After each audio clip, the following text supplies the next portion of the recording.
어제 신문 기사에 현직 국회의원이 자기 얼굴을 합성한 음란물 때문에 충격을 받아서 입원했다는 내용이 있었습니다. 현직 국회의원인데 그런 것을 올렸죠. 언젠가는 경찰서 고위 간부가 보이스피싱에 속아가지고 많은 돈을 사기당했다 하는 뉴스도 있었습니다. 그리고 외국의 어떤 방송국에서는 아나운서가 뉴스를 진행하는데 알고 보니까 인공지능 기술로 얼굴이나 목소리를 실제처럼 그렇게 만들어서 조작한 딥페이크였다. 이런 기사도 뉴스도 있었습니다. 아무리 봐도 진짜 같은데 얼굴도 만든 것이고 목소리도 실제처럼 그렇게 만들어서 사람을 혼란하게 만드는 것입니다. 그런가 하면 조작된 동영상 그런 것을 SNS에 올려가지고 상대방을 매장시키고 또 정치적 선동으로 유권자들을 혼란시키는 일들이 또 세계 각국에 우리나라에도 있습니다. 거짓과 가짜, 그로 인한 불신과 혼란이 과거에는 없었던 것이 아니고요. 늘 있었던 것이지만은 더욱 교묘해져서 이제는 누구를 못 믿고 불신하는 것을 넘어서 내가 생각하는 것 저렇게 만들고 저렇게 이야기를 하는데 내가 생각하는 것, 내가 알고 있는 것, 내가 보고 있는 것이 이것이 과연 진짜일까? 이것이 정말로 사실일까? 의심이 되는 그런 시대. 깊이 그러다 보면 하도 그런 일이 많으니까 결국은 어디까지 가냐면 나도 나를 못 믿는 시대. 내 생각이 옳은지, 내 방법이 옳은지 이런 것도 헷갈리는 못 믿는 그런 시대가 되었다고 하는 것입니다. 그러나 여러분 분명한 것은 어느 시대, 어느 상황을 막론하고 거짓과 불신이 이기는 경우는 없습니다. 진실이 이기고요, 믿음이 이깁니다. 거짓 위에 세워진 것들은 잠시 잘 나가는 것 같아도 결국은 무너집니다. 믿음 없이는 능력도 지식도 열매도 없음을 말해줍니다. 그러므로 여러분 믿어야 하는데 우리가 어디를 갈 때 가령 직접 운전을 하든지 아니면 버스를 타고 택시를 타고 어디를 가든지 오든지 우리가 부득이 몇 가지 사항을 믿어야 됩니다. 여러분 먼저 운전하는 기사를 믿어야 되죠. 그 기사 못 믿으면 탈 사람이 어디가 있겠습니까? 일단 믿어야 되고요. 나를 믿어야 됩니다. 그리고 신호등도 믿어야 됩니다. 이제 기사를 믿지 못하면 차도 탈 수도 없고 내 눈을 믿지를 못하면 지금 앞에 신호등이 지금 파란불인데 저건 파란불이 아니야. 지금 들어올 시간이 아니고 빨간불이 들어올 시간이야. 하고는 그냥 그렇습니까? 가다가 탁 서면 뒤에 오는 차는 어떻게 되고 그 반대로 하면은 여러분 서야 되는 시간에 앞으로 가면 그 도로가 어떻게 되겠습니까? 이제 자기 자신을 못 믿고 눈을 못 믿으면 언제든지 이런 일이 있을 수 있다. 여러분 시력이 좋든 나쁘든 내 눈의 판단을 믿어야 하고요. 또한 자동차가 길 한가운데서 고장날 것이라는 불안에 떤다고 하면 운전할 수도 없습니다. 이와 같이 우리는 모든 것을 믿어야 갈 수 있고 운전할 수도 있는데 우리의 관습 중에 습관 중에 하나는 음식을 먹을 때 고급이라고 하면서 은수저를 사용하지 않습니까? 그런데 어떻습니까? 비싸고 고급스럽다고 은수저를 사용합니다마는 은수저는 열 전도율이 그래서 은수저는 뜨거운 데 놓으면 금방 열이 전달돼 가지고 전도율이 높아 가지고 뜨거운 음식을 먹을 때 불편합니다. 또 은수저는 쉽게 변색이 되어 가지고 이제 그것 번거롭기 그지 없습니다. 그런데 왜 이 불편한 은수저를 사용하게 되는지 여러분 아실 것입니다. 옛날 궁전에서 왕들은 신하가 바치는 음식을 믿지 못해 가지고 무슨 음식이든지 일단 은수저로 검사를 해서 수저가 검게 변하면 이것은 이제 안 된다. 그래서 이 검게 변하나 안 변하나 검사용으로 은수저를 사용했다는 것입니다. 얼마나 큰 불신입니까? 맛있게 먹어야 될 음식을 앞에 놓고는 이제 내 앞에서 지금 충성한다고 웃고 있는 이 사람들 그리고 정말 사랑한다 또는 아니면은 이제 그 모두 거기서 웃고 충성하고 헌신한다고 하는 저 사람들 중에 누가 나를 죽이려고 독을 집어넣는가 안 넣는가 이제 이런 의심을 하는 가운데 이제 그 은수저로 음식을 젓고 그리고 먹어야 한다 할 때 그 음식이 과연 살이 되고 피가 되겠습니까? 과연 나에게 그것이 영향이 되겠느냐 하는 것입니다. 성경에 이방 제국들 왕들에 대한 기사가 나올 때 거기에 술 맡은 관원장, 떡 맡은 관원장이라는 우리에게 생소한 벼슬이 있습니다. 근데 그 자리가 바로 통치자가 가장 신임하고 믿을 만한 사람을 세웠습니다. 이제 어떤 경우도 이 사람은 나를 배반하지 않고 내 먹는 술에다가 내 먹는 밥에다가 국에다가 독을 넣을 사람이 아니다.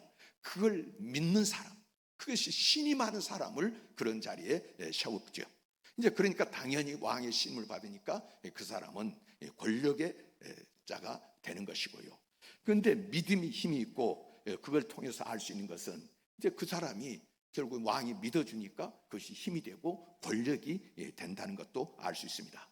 우리는 알건 모르건 처음부터 믿음으로 시작을 했고 현재도 믿음 속에서 살고 있습니다. 앞으로도 믿어야 살아갈 수 있습니다. 만약 믿지 못한다면 살아남을 수 없는 것입니다. 믿을 수 없다면 몸과 마음이 병들 뿐만 아니라 우리 사회생활도 병들고 인생이 병들고 마는 것입니다.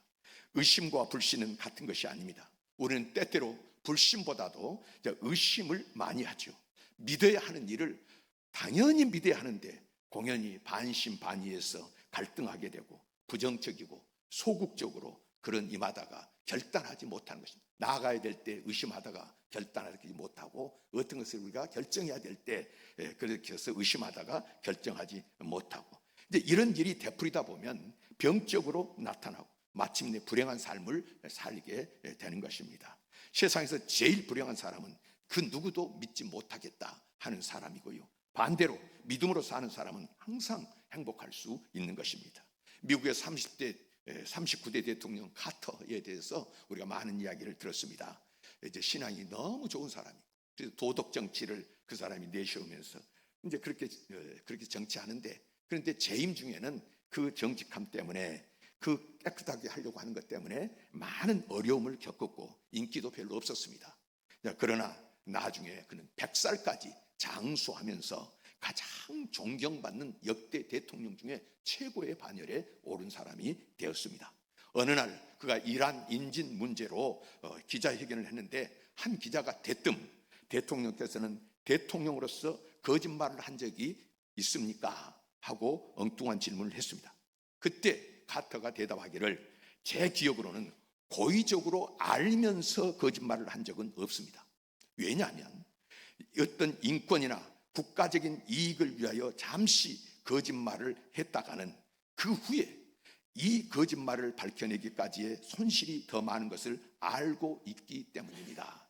누구를 인권을 누구 보호하기 위해서 거짓말을 한다든지 국가의 이익이 되니까 거짓말을 한다든지 내가 이것을 해야 다른 사람이 또 살게 되니까 거짓말을 해야 된다든지 이런 백색 거짓말까지도 거짓말을 하게 되면 이것을 나중에 더 큰 손실이 임한다 하는 것을 알기 때문에 나는 거짓말 한 적이 없습니다. 그런 이야기를 했습니다. 얼마나 굉장한 이야기인지, 이것이 그 한 사람에 끝나는 것이 아니라 그 백성들에게 많은 자라는 세대에게 얼마나 엄청난 영향을 미치는지 모릅니다. 근래 우리나라가 불안했던 것이 경제 때문입니까? 무엇 때문이었습니까? 모든 것 너무나 혼란스럽고 어려운 시대를 우리가 지금도 지내고 있습니다만은 국가의 지도자의 공신력 때문입니다. 우리가 국가의 지도자로 어떤 곳에 세워진 사람들이 무능할 수도 있고요, 또는 실수할 수도 있고 실패할 수도 있습니다. 그러나 바이든, 날리면 같은 그 거짓 때문에, 거기 때문에 모든 것이 그 다음부터 다 엉켜지고 흐트러지고 이제 모든 사람이 영향을 미치게 된 것입니다. 여러분, 어느 한 가정이 해수욕장에 놀러 갔습니다. 어린 아들을 수영하는 재미에 자꾸만 물속 깊은 곳으로 들어가는 거예요. 그러니까 어머니께서 불안한 가운데 아주 심하게 꾸중을 했습니다. 그랬더니 아들이 불만이 생기는 거예요. 이 아버지는 자꾸 깊이 들어가도 아무 말 안 하고 왜 나만 야단치느냐 하고 이제 대들었습니다. 그때 어머니가 아버지는 보험에 들었단다. 이런 배우자가 있다면 그 사람이 만들어서 건네주는 음식을 마음대로 먹을 수 있겠습니까? 그런 부모 밑에서 자라는 아이의 장래는 어떻게 되겠습니까? 근데 여러분 도대체 무엇을 믿고 살아가고 있습니까? 은행에 저축된 그런 통장을 믿습니까? 아니면 증권을 믿습니까? 부모님을 믿고 자식의 효도나 이 다음에 자식들이 나를 봉양해 줄 것이라 그것을 믿으십니까? 나는 어떤 것을 믿으며 무엇을 믿고 살아가느냐 그 말입니다. 종교적인 신앙과 일반적인 믿음은 구별해야 됩니다. 일반적인 믿음이라고 하는 것은 내가 믿음의 대상을 만드는 것을 말합니다. 어떻게 생각하면 상대방이 믿을만 해서 믿는다고 할 수도 있지만은 사실은 나 자신에게 믿음의 요소가 있어서 상대방을 믿게 되는 것입니다. 생각해 보십시오. 상대방이 아무리 믿을 만한 사람일지라도 내가 의심하려 든다고 하면 소용이 없습니다. 결국 이 믿음은 주관적인 발상에 의해서 만들어지는 것입니다. 자기가 속이고 거짓말하는 사람은 다른 사람도 그렇게 하고 있다, 다른 사람도 그렇게 한다고 자기가 그렇게 생각하니까 다른 사람도 그럴 것이다, 그렇게 믿는 것입니다. 자기 믿음에 의해서 그 믿음으로 상대방을 보고 또 판단하게 되는 것인데 이것은 자신이 주관자가 되기 때문입니다. 그러나 성경이 말씀하시는 믿음은 이런 것이 아닙니다. 성경을 통해서 말씀하는 믿음은 계시성이 있습니다. 믿음의 대상이 내게 먼저 다가와서 그 사랑의 손, 권능의 손을 내밉니다.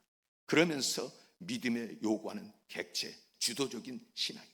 그래서 우리가 이제 우상이다 할 때 우리가 참 하나님을 섬기는 것과 다른 것은 무엇입니까? 세상에 사람에 만든 모든 종교는 가만 보면 이제 그 종교의 신이 자 열심히 살아라, 착하게 살아라, 좋은 일 많이 해라, 그리고 그렇게 덕을 쌓아가지고 점점점 올라오면 내가 너희를 구원해 주겠다. 그러나 성경의 말씀은 어떤 것입니까? 우리 사람은 아무리 보면 전번에 그렇게 옳은 말하고 그렇게 아니라고 이야기했는데 돌아서면 바꿔지고요. 그 다음에 여기서 결심해도 순간에 무너지고요. 의인은 없나니 하나도 없다. 모든 사람이 타락해서 온전한 것이 없습니다. 그래서 이런 사람들이 어떻게 되는 것입니까? 이제 성경의 말씀은 우리 주님께서 찾아오십니다. 그래서 오셔서 찾아오셔가지고 낮아지셔서 손을 내미는 것입니다. 그래서 우리를 붙잡아서 올리는 것, 그래서 우리의 모든 허물과 죄를 당신이 담당하시고 씻어주신 이것이 바로 오늘 저와 여러분들이 믿는 하나님이고 이 신앙 가운데 있다. 이것을 우리가 계시의 신앙이라고 말씀하는 것입니다. 이것은 이제 우리가 믿음을 요구하는 객체, 요구하는 거죠. 하나님이 요구하는 그런 주도적인 신앙인데, 그래서 하나님은 당신 자신이 우리를 향해서 믿으라 하나님이 말씀을 하시는데 십자가를 보여주시면서 믿으라고 하십니다. 어떻게 누가 자기를 십자가에 내어 죽이면서 이제 십자가에 내어 주면서 그렇게 하느냐? 이러니까 어떤 어린아이가 참 하나님도 참 정말 비겁하고 겁이 많으시군요. 죽음을 두려워하는군요. 하나님께서 오직 죽음이 무서우니까 아들을 십자가에 내어주고 자기는 그냥 도망갔습니까? 이제 이렇게 그렇게 십자가에 안 달렸습니까? 이제 이렇게 목사님한테 물어본 거예요. 어떻게 대답해야 돼? 그래서 네가 몰라서 그런다. 네가 그런데 내가 죽는 것하고 자식이 죽는 것하고 어떤 사랑이 더 큰지, 어떤 게 더 큰 사랑인지, 더 어려운 것인지. 자, 하나님께서 당신 아들을 내주는 이렇게 비유입니다만은 이제 이런 이야기를 했다고 하는데, 하나님은 그 십자가를 통해서 하나님의 사랑이 어떤 것인지를 그렇게 보여주셨습니다. 그리고 또 하나님께서는 십자가뿐만 아니라 모든 사건들을 많은 계시를 통해서 또 기적을 통해서 알아라, 그리고 깨달으라 말씀하십니다. 그리고 너희들도 이 능력을 소유하라, 내가 한 것처럼 너희도 한다 하고 주님이 말씀하십니다. 여러분, 믿음의 채널을 통해서 능력이 나타나고 그냥 아무데나 찌르고 그냥 구한다고 되는 것이 아니라 믿음이라고 하는 채널을 통해서 하나님과 연결되어질 때에 능력이 나타나고, 이제 그것이 사건화가 돼가지고 내 삶 속에 사건이 되는 것입니다. 그래서 우리가 가서 전해야 되는 것은 내가 만난 하나님 만난 사건, 내가 체험한 사건, 내가 배운 사건, 하나님과의 관계 속에서 배운 사건을 우리가 이제 전도한다, 다른 사람에게 알린다, 증인된다, 이렇게 성경은 말씀을 하시는데, 이제 여러분, 이 모든 것은 먼저 믿어야만 지식이 생기고 지혜가 생기고, 지혜와 지식의 근본이신 전능자의 능력을 알게 되는 것입니다.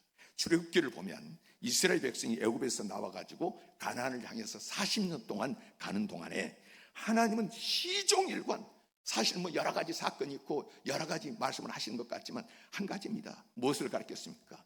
내가 너희를 구원했고 내가 너희를 택해서 구원했다. 그리고 내가 이제 떡으로, 너희들은 떡으로 사는 것이 아니라 나의 입에서, 하나님 입에서 나오는 말씀으로 사는 것이다. 오늘 사람의 능력으로 어떤 먹어서 그렇게 사는 것이 아니고 하나님께서 말씀하시고 하나님 인도하심으로 그 떡으로 사는 것이 아니라 입에서 나오는 말씀으로 살고 있다. 그래서 너희들 가나안 땅에 들어가거든, 그곳에 가서 이제 사람들이 화려하고 보이기 좋다고 거기로 가지 말고 끝까지 거기서 오는 것이 아니라 나로부터 말미암는다, 나를 잊지 말아라 하고 주님이 신신당부하시는 것입니다. 내가 너희 하나님됨을 알아라, 내 사랑을 알아라 가르쳤습니다. 이것을 믿으라고 가르친 것이고, 성경 전체가 사실 이것을 말씀하고 있고 모든 과정이 그것입니다.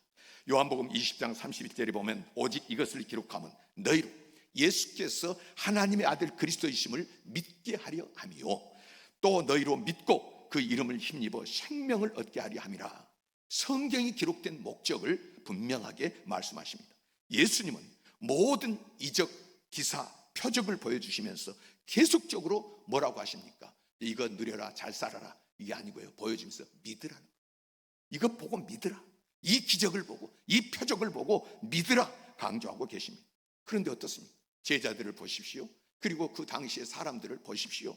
믿지를 못하고요, 끊임없이 또 다른 거 보여주십시오, 표적, 기적 보여주십시오 강조를 하고. 여러분, 오늘 또 보면 참 하나님께서 기도하고 치료해 주시고 고쳐 주시고 하나님이 살려 주셨는데 그런 기적을 체험하고도 얼마나 갑니까? 얼마 동안 기적합니까? 기억합니까? 금방 잊어버리고요. 그리고 또 보여달라고. 그리고 전혀 경험하지 못한 사람처럼 갔던 것이 이스라엘의 역사였고 오늘도 많은 사람들이 범하는 그런 실수인 것입니다. 그래서 예수님께서 뭐라고 하십니까? 아버지께서 내게 주신 자는 내게로 올 것이라. 사람 힘으로 된 것이 아니고 아버지께서 내게 주신 자. 그래서 여러분, 믿음이라고 하는 것은 하나님이 주시는 선물이기 때문에 사람으로서는 어찌할 수가 없는 것입니다. 결국은 사람의 마음속에 믿음을 잃어버린다고 하면 그는 결국 그 삶 속에 믿음으로 말미암은 능력이나 은혜나 어떤 결과도 얻을 수가 없게 되는 것입니다. 예수님은 모든 이적 기사를 통해서 그가 오늘 우리를 향해서 계시하고 있음을 믿으라고 말씀하십니다. 그러므로 사건을 믿는 것이 아니라요, 사건을 통해서 하나님을 믿는 것입니다. 가령 죽은 자가 살아났다고 하면 그 이적의 놀라움을 믿는 거죠. 야, 죽은 자가, 이 기적, 이런 것에 놀라지 말고 그 기적을 행사한 그분이 누구냐? 누가 이 병을 고쳤느냐? 누가 이 기적을 만들었느냐? 왜 고쳤느냐? 여기에 하나님의 뜻이 있음을 믿으라는 것입니다. 하나님을 믿고 그리스도를 믿을 때 지식이 성립되고 지식이 성립되면 능력을 얻게 되는 것입니다. 그 능력은 하나님의 능력으로 내 안에 사건화되는 것이죠. 오늘 본문의 내용은 믿음이 하나님의 은혜를 받는 그리심을, 통로임을 말씀하고 있습니다. 즉 하나님의 능력을 오늘 이곳에 나타나게 하는 유일한 채널이 믿음인 줄 믿으시기를 바랍니다. 이것을 말씀하십니다. 그런데 본문에서 특이한 것은 이제 제3자의 믿음의 능력을 말씀하고 있습니다. 물론 본인의 믿음이 중요하고 그 믿음에 의해서 구원의 역사가 나타나지만 제3자의 믿음으로 인해서 하나님의 능력을 나타날 수 있다. 여러분, 예수 믿는 하나님의 백성, 아버지입니까? 어머니입니까? 아니면 누구를 위해서 기도하는 중보자입니까? 제3자의 믿음에서 말씀하고 있는데 본문에 나오는 귀신 들려 불에도 넘어지고 물에도 넘어지는 어린아이는 그가 어떤 믿음을 보였다는 이야기도 없고 또 믿음을 가질 수도 없는 형편입니다. 그래서 그 아버지의 믿음에 의해서 병 고침을 받게 됩니다. 이런 예는 성경의 여러 곳에서 우리가 찾을 수 있는데요, 나사로도 죽었습니다. 죽은 자가 어떻게 믿음의 고백을 하고 하나님 앞에 나옵니까? 그런 아무것도 모르는 상태에서 그의 누이 동생인 마르다와 마리아의 간청으로 하나님의 능력이 나사로에게 나타났고요, 백부장은 자기 하인의 병을 위해서 예수님께 간구했을 때에 그 백부장의 믿음에 의해서 하인도 고침을 받았습니다. 그리고 해당장 야이로의 믿음에 의해서 죽은 딸이 살아났고요, 지붕을 뚫고 이제 달아내린 환자의 친구들의 믿음에 의해서 중풍병자가 낫게 되는 역사도 있습니다. 본인의 믿음이 아니라도 그를 극진히 사랑하는 자나 또한 제3자의 믿음에 의해서 주님의 능력이 나타남을 성경 여러 곳에서 말씀하고 있는데, 그래서 우리가 어거스틴의 이제 어머니 같은 경우도 하는 유명한 이야기가 있습니다. 어머니의 기도가 위대한 것은 어머니가 어쩌면 아빠보다 자식을 더 사랑하는 그 간절함, 그 믿음이 있기 때문에 하나님께서 그 어머니의 기도를 들으신다, 이제 이런 유명한 이야기도 있습니다. 그래서 여러분, 이제 오늘 믿음이 있고서야, 중요한 것은 믿음이 있어야, 누구의 믿음이든 믿음이 있어야 여러분 능력이 나타난다 하는 것을 성경은 말씀하고 있습니다. 오늘 본문에 아버지의 믿음에 대해서 이제 단계적으로 말씀을 하고 있는데요, 우선 아들에게 귀신의 역사가 있었죠. 그래서 가끔 여러분 거꾸로 돼서 거품을 흘리고 이를 갈고 파리해지고, 그래서 아들이 귀신이 그 아이를 죽이려고 불에도 밀어넣고 물에도 집어넣고 했으니까 아버지의 마음이 얼마나 아팠겠습니까? 아버지의 마음. 저는 죄송합니다, 이 아버지의 마음, 제가 병원에 입원해 있는데 저희 아버님은 고기를 안 드십니다. 그리고 거기다가 요새는 이제 이런 이야기하면 별로 또 뭐 안 좋고 그런데 저도 갑자기 나와 죄송합니다. 옛날에 병원에 있는데, 제가 입원해 있는데 의사 선생님이 그때 권유한 것이 뭐냐면 개고기를 먹으면 빨리 회복된다, 수술 자리가 회복된다, 자꾸 권면을 하는 거예요. 그런데 아버지도 안 잡수시고 저도 안 먹었는데 우리 아버지가 그걸 만들었어요. 시장에, 저기 전주 남문시장에 가서 그 고기를 사다가 이제 거기 요리를 했는데 제가 안 먹는다고 절대로 안 먹는다고. 근데 우리 아버님이 그걸 가지고 한 번도 안 잡수더니 당신이 먼저 그것을 떠서 드신 거예요. 제가 그 모습은 절대로 잊을 수가 없습니다. 참, 이제 그 모든 것 보면 이 아버지, 자식이 아파했을 때 그 부모의 마음이 어떤 것이겠습니까? 얼마나 아팠겠습니까? 여기서 이제 그가 믿음을 가지게 되는데 어떤 믿음이냐면 이 병을 고쳐야 되겠다.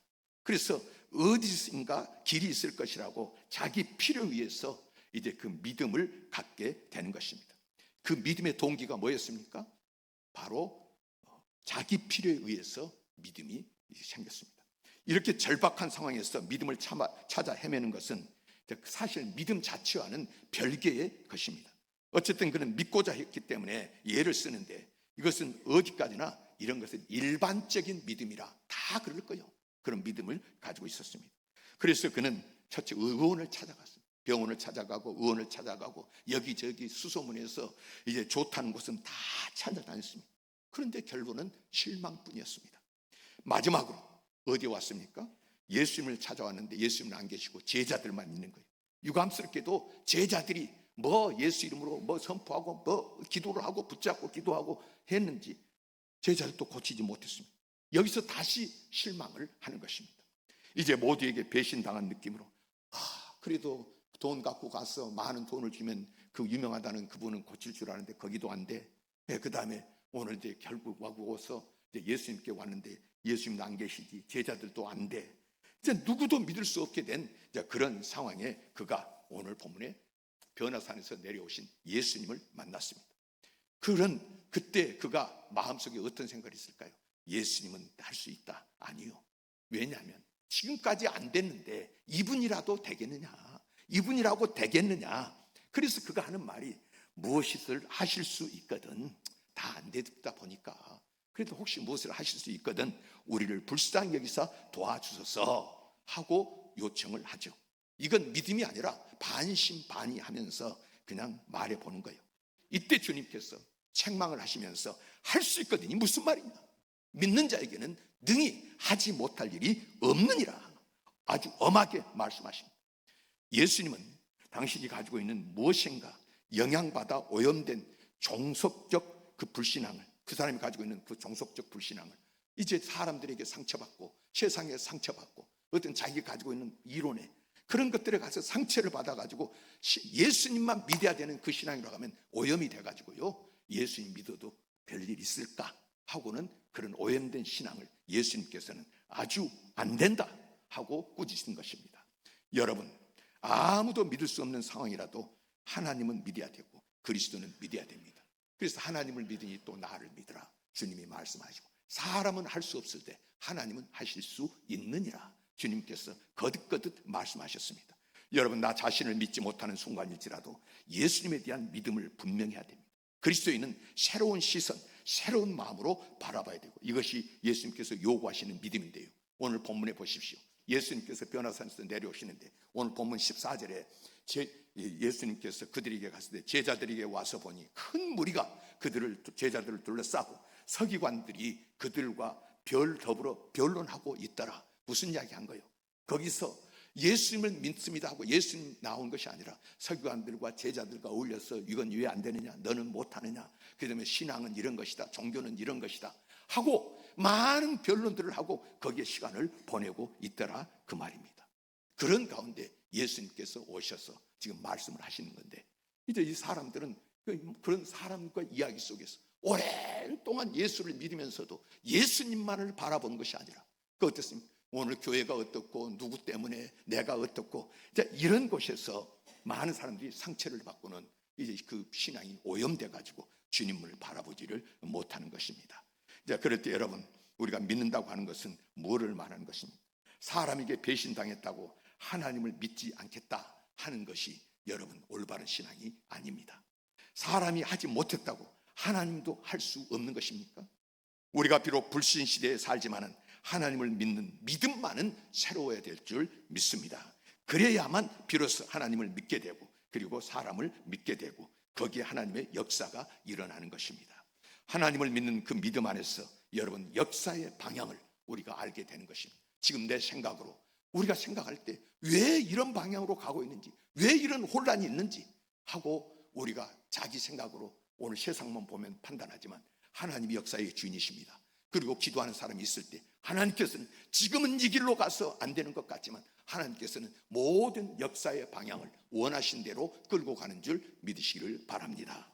그래서 여러분, 믿는다. 우리가 비록 이런 시대에 살고 있지만은 하나님을 믿는 것, 내가 누구를 믿는 것이 아니라 하나님을 믿기 때문에 우리 누군가 그를 믿게 되는 것을 알아야 됩니다. 아내를 믿거나 남편을 믿는 것이 아니라 하나님을 믿기 때문에 그를 믿는 것입니다. 내가 믿는 믿음 안에서 여러분 오늘 이제 사람을 믿게 될 때 거기에 새로운 믿음의 역사가 일어나죠.